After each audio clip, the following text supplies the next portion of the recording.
Here's some brief suggestions for winning design and engineering challenges on Cad Crowd. Firstly, your interaction with customers is really important.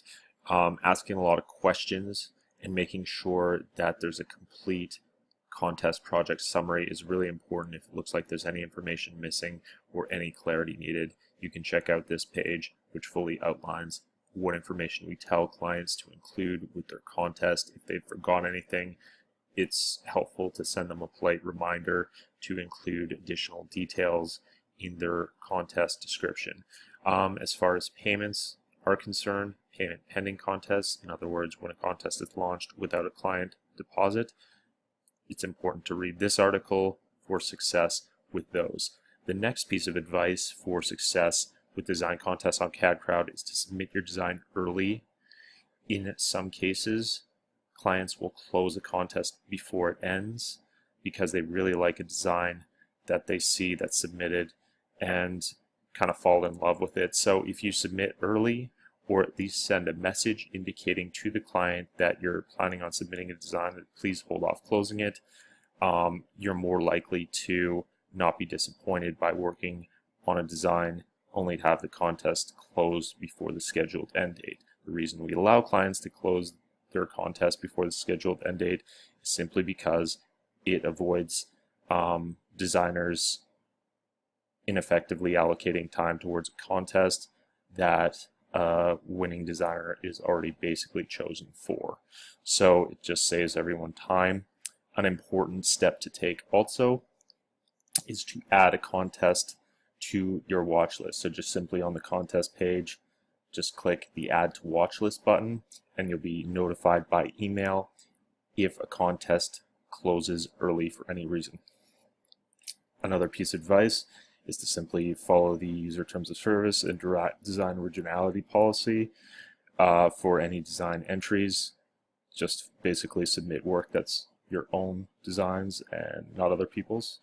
As far as budget is concerned, in some cases, designers can make a polite request for a reconsideration of the prize amount if the budget seems insufficient. For example, if $3 an hour is awarded to the contest winner, in that case, it may be, helpful to send a private message to the client to potentially, suggest increasing the contest budget for better designer participation in a friendly way. I emphasize that just because, some clients just don't have the financial means to do more than that in some cases. In a lot of cases they do, and they're just unaware of how much work is involved to get a design done.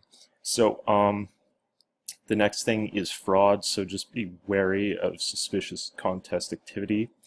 If a new user joins the site a couple days before a contest has ended and is then chosen as the winner of the contest, for example, it may be somebody trying to run payments through Cad Crowd with stolen credit cards and basically award the prize money to themselves, paid out, to another PayPal account. This happened once or twice since we've launched. However, it's important just to protect yourselves and really look at the other designers' entries after the contest ends to basically check them for any irregularities. The next thing is just, keeping an eye open for any designs that look like they're pulled from free CAD model websites. If a designer's entry is selected as the winner and it looks like it's not original, there's an article here that you could look at that basically tells some suggestions and steps and sites to check to make sure that the winning entry is in fact an original design. So that has very, very rarely happened. However, we kind of just rely on everybody in the community to make suggestions or contact us if they see any issues like that, and we look into it immediately. If you have any other questions about tips and tricks on winning design contests, just let us know. You can click this link and contact us, and we'll go from there. Thank you.